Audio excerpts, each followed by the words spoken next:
We have a brand new product to review now, the JPX from Mizuno, the 900 series, and this time it's the forged one we're going to have a little look at today in the studio.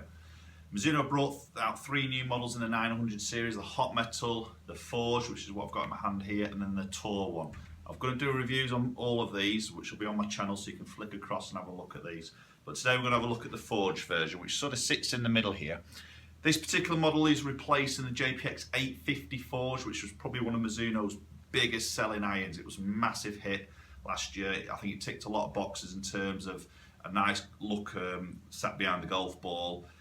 It's forged, but it had that bit of forgiveness there, and also quite a bit of tech in terms of ball speed. So it was a strong iron, but with a very pretty look.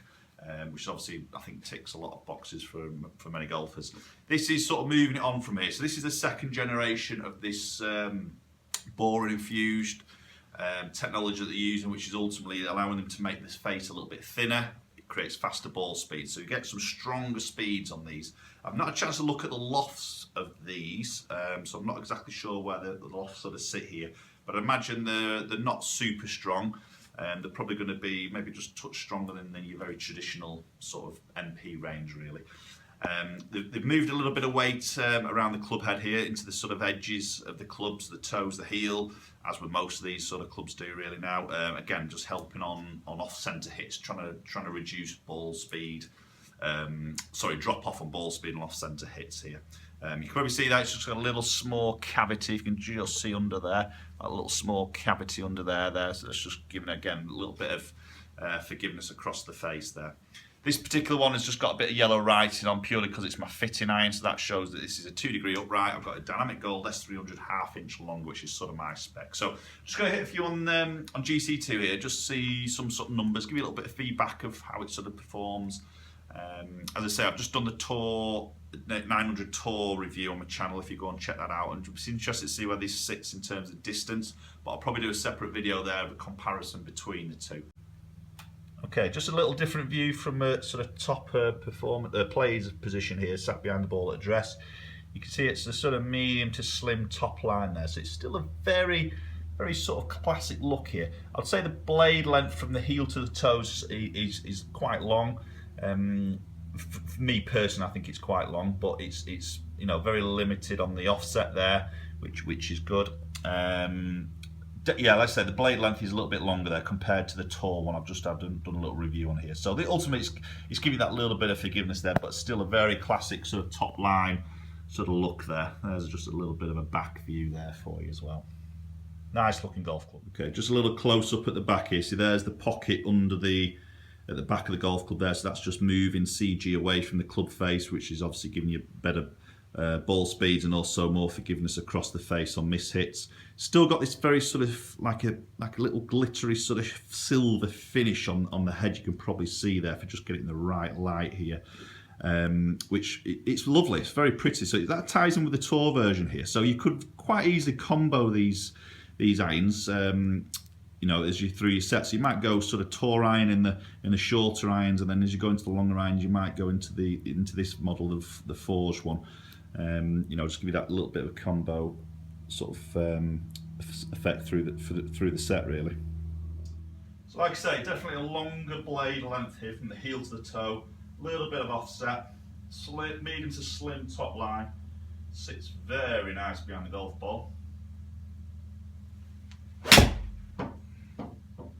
Solid strike. Wowzers.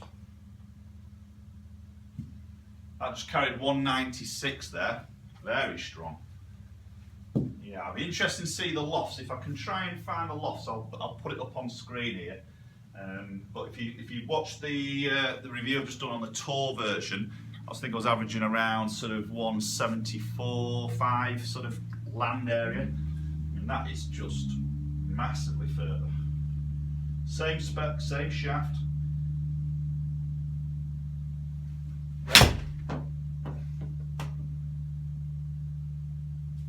Wow, that's going out there.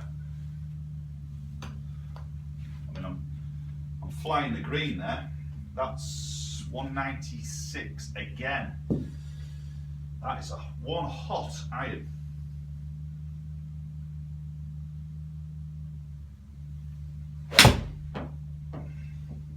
That just feels beautiful as well, but I'll tell you what, that is a strong iron. 192 carry. Okay, just hit it one more.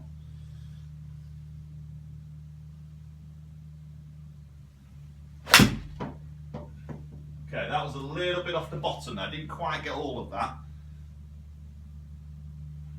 Still out there though, that's, wowzers, that's a strong iron.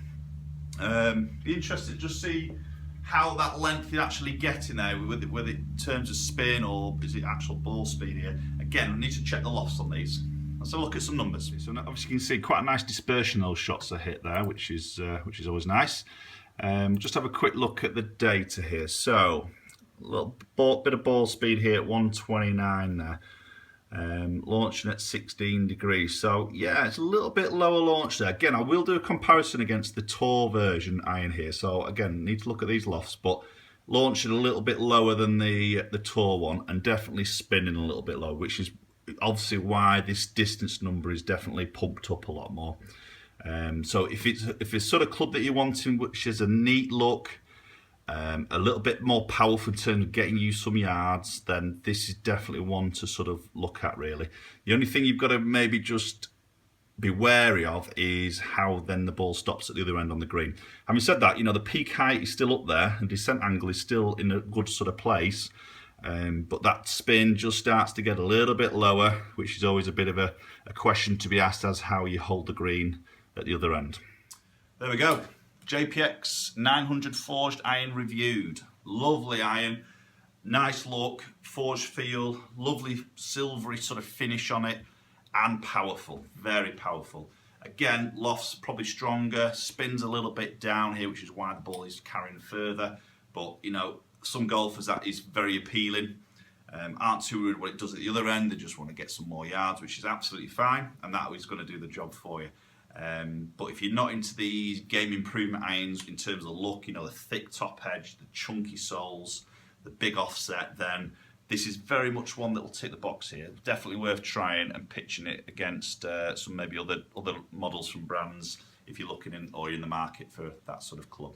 Thanks for watching, guys. Please check out the other reviews of the Tour version and the hot metal, which is going to come very soon. Probably going to do a few comparisons between this and the previous model, which is JPX-850, just to see if there's any differences here on performance, ball speed, etc. But yeah, stay tuned, please subscribe, and we'll see you all soon.